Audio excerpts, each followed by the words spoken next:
Hello friends, welcome to Ashmi's vlog. আজ বহুদিন পর আবার তোমাদের কাছে চলে এসেছি একটি নতুন ভিডিও নিয়ে। আজকের আমাদের গন্তব্যস্থল গুপ্তিপাড়া, হুগলি, যেখানকার রথযাত্রা উৎসব কিন্তু বেশ বিখ্যাত, যা শ্রীরামপুর, নবদ্বীপ, মায়াপুরের থেকে কোনো অংশে কিন্তু কম নয়। চলো চলার পথে তোমাদের সাথে এই রথযাত্রা উৎসবটি নিয়ে কিছু তথ্য শেয়ার করি। কথিত আছে এই রথযাত্রা উৎসবটি কিন্তু প্রায় 400 বছরেরও পুরনো। প্রচলিত তথ্য অনুযায়ী জানা যায়, শ্রী শ্রী বৃন্দাবন চন্দ্র জিউ মঠের স্বামী মধুসূদনানন্দের দ্বারা 1740 সালে এই রথযাত্রা উৎসবটি শুরু হয়েছিল। আরও একটি তথ্য থেকে জানা যায়, এই রথে প্রথম দিকে 13টি শিখর ছিল, কিন্তু কিছু সমস্যার জন্য বর্তমানে 9টি শিখর রয়েছে।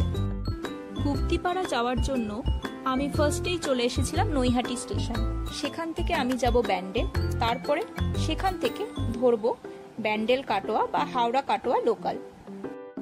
ব্যান্ডেলে যাওয়ার নৈহাটি ব্যান্ডেল লোকাল কিন্তু অ্যানাউন্স করে দিয়েছে, তাই আমি নির্ধারিত প্ল্যাটফর্মে আবার চলে এসেছি।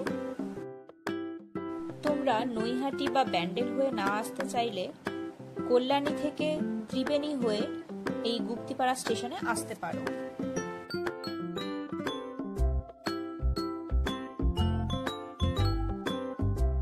চলো, ট্রেনে চেপে গেছি। ট্রেন কিন্তু বেশ ফাঁকাই ছিল, আর সুন্দর একটি উইন্ডো সিটও পেয়ে গিয়েছিলাম।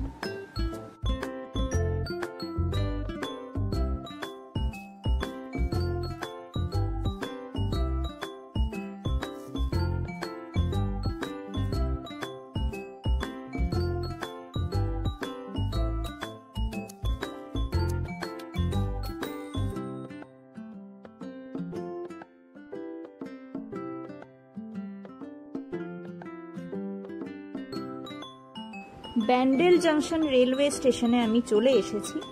এখান থেকে আমার পরবর্তী ট্রেন আবার 11টার সময়, তাই আমাকে 1 ঘন্টা মতো ওয়েট করতে হয়েছিল।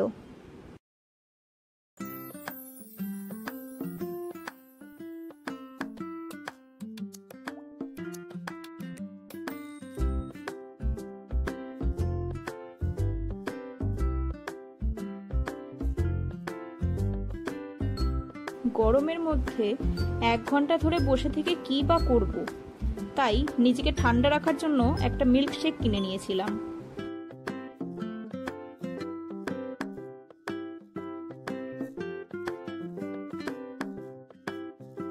ঠিক 11টা নাগাদ হাওড়া কাটোয়া লোকাল কিন্তু ব্যান্ডেল স্টেশনে চলে এসেছিল, যেই ট্রেনে করে আমায় যেতে হবে এবার গুপ্তিপাড়ায়।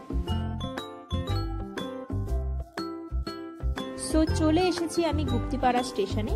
এখানে আমার এক বন্ধু আমার জন্য অপেক্ষা করছে।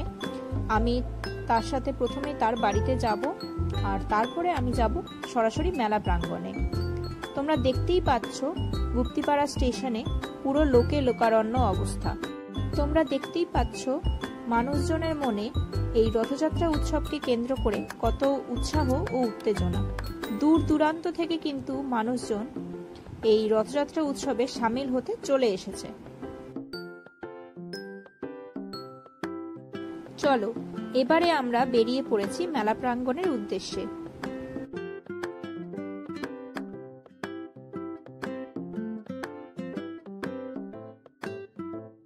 এবারে পরিচয় করিয়ে দিই আমার সেই বন্ধুর সাথে, সুদন। এবারে আমরা কিন্তু চলে এসেছি মেলা প্রাঙ্গণে। তোমরা দেখতেই পাচ্ছ আশেপাশে সব ছোট ছোট স্টল গুলো বসে রয়েছে। আর রথের মেলা মানেই কিন্তু জিলিপি, পাঁপড় ভাজা আর বাদাম ভাজা, তাই তো?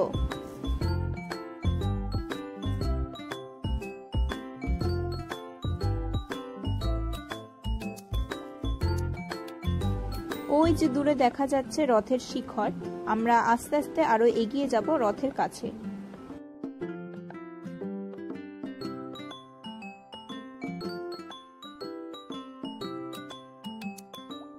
আস্তে আস্তে দেখো চারিদিকে কিন্তু ভিড় বাড়তে শুরু করেছে।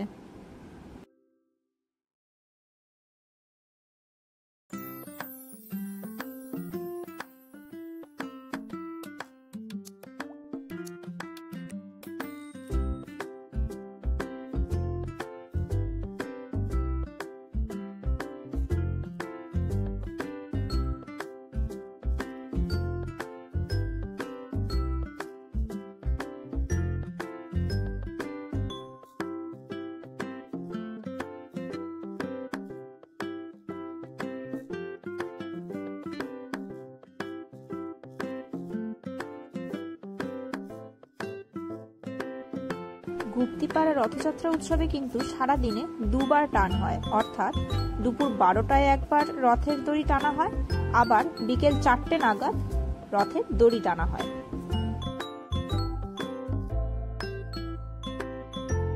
এই রথটিকে নিয়ে কিন্তু এখানে প্রায় 1.5 কিলোমিটার মতো রাস্তা অতিক্রম করা হয়। সেখানে তার মাসির বাড়ি। এই বছর গুপ্তিপাড়া রথযাত্রা উৎসব উদ্বোধনের জন্য কিন্তু এসেছিলেন হুগলি জেলার সাংসদ রচনা ব্যানার্জি।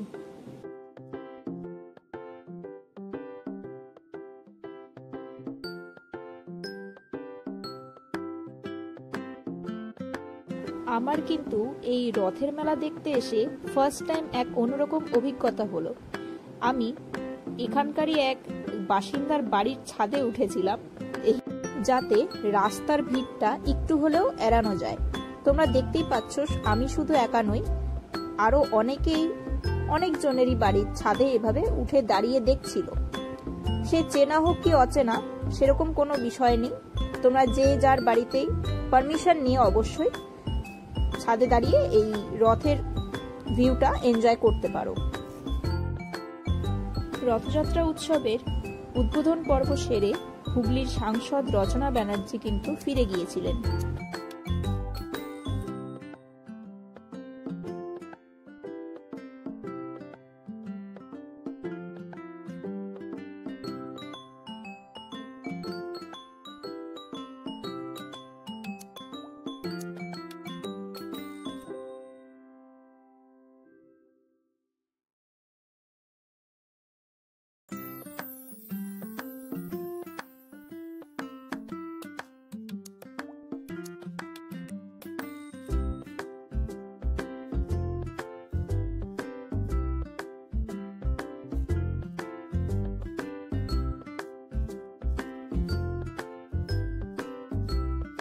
কিছুক্ষণ পরেই রথের দড়ি টানা পর্ব কিন্তু শুরু হয়ে গিয়েছিল।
হাজার হাজার মানুষকে সঙ্গে নিয়ে জগন্নাথ দেবের রথ কিন্তু এগিয়ে চলেছে তার মাসির বাড়ির উদ্দেশ্যে।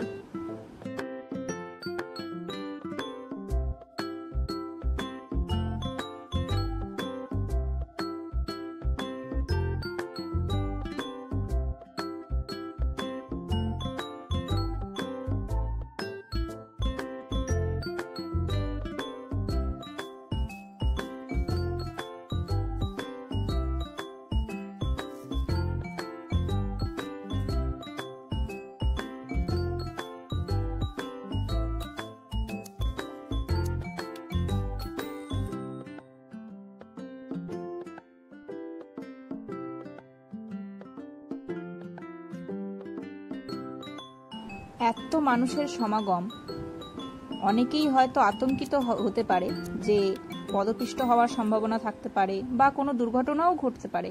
তবে এখানকার প্রশাসন ব্যবস্থা কিন্তু খুবই সচেতন, তাই এখনো পর্যন্ত কোনো রকম দুর্ঘটনা এখানে ঘটেনি, বিশেষ করে এই উৎসবকে কেন্দ্র করে।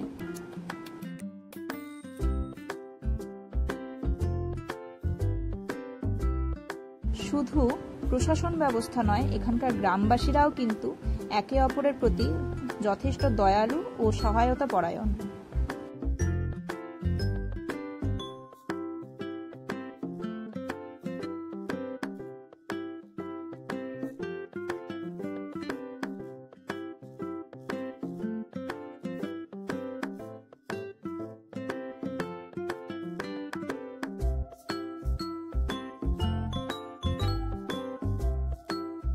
এবারে আর কিছু বলে সময় নষ্ট করছি না, তোমরা এই রথযাত্রার সুন্দর দৃশ্য উপভোগ করতে পারো।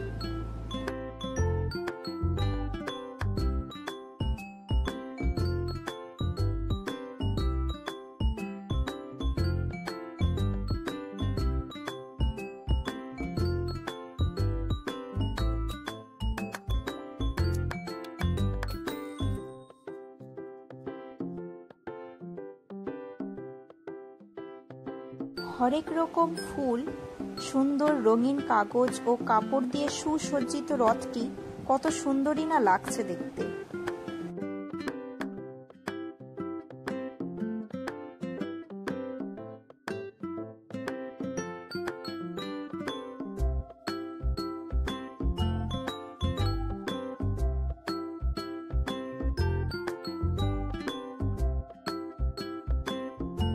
ভিডিওর শুরুতেই বলেছিলাম এখানকার রথে কিন্তু বর্তমানে 9টি শিখর রয়েছে, আগে যেখানে 13টি শিখর কিন্তু ছিল।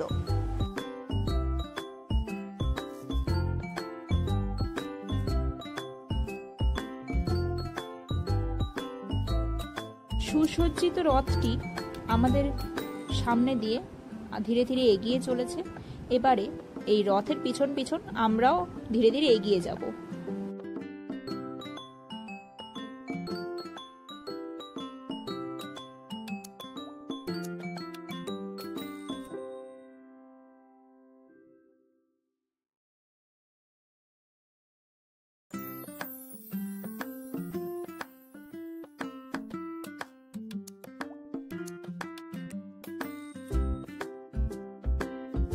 চলে এসেছি আমরা রথের ঠিক পেছনেই। রথের সাথে সাথে ধীরে ধীরে আমরা এগিয়ে মেলা প্রাঙ্গণের উদ্দেশ্যে অর্থাৎ মাসির বাড়ির উদ্দেশ্যে এগিয়ে যাব।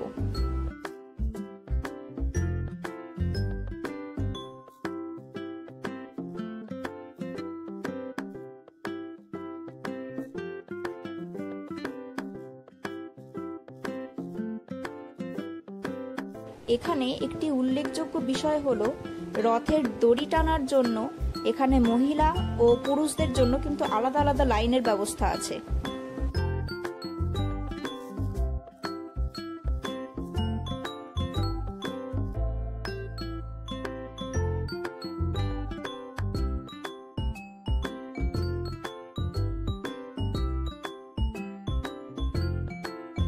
ওই দেখা যাচ্ছে রথের মধ্যে শ্রী শ্রী জগন্নাথ দেব, বলরাম দেব ও সুভদ্রা দেবীর সুসজ্জিত মূর্তি।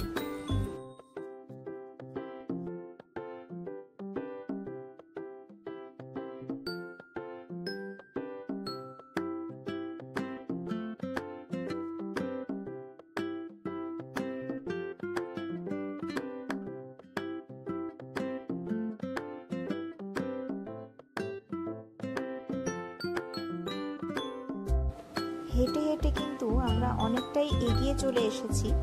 এবারে আমরা বাড়ি ফিরে যাব।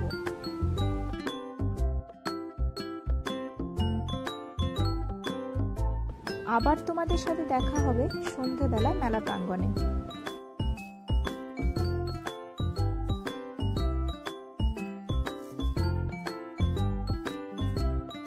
বাড়ি ফিরে কিছুক্ষণ রেস্ট নিয়ে খাওয়া দাওয়া সেরে ভেবেছিলাম বিকেল 4টের টানটাও দেখতে যাব। ও বাবা, সে কি বৃষ্টি! বৃষ্টি শেষে প্রায় 5:30 নাগাদ আমরা আবার বেরিয়ে পড়েছিলাম মেলা প্রাঙ্গণের উদ্দেশ্যে। ততক্ষণে কিন্তু বিকেল 4টের রথের দড়ির টান শেষ হয়ে গেছে। রথটি কিন্তু যথাসময়ে তার মাসির বাড়ি চলে এসেছে। আমরা সেখানে দাঁড়িয়ে কিছু সেলফি অ্যান্ড ভিডিওস তুলছিলাম।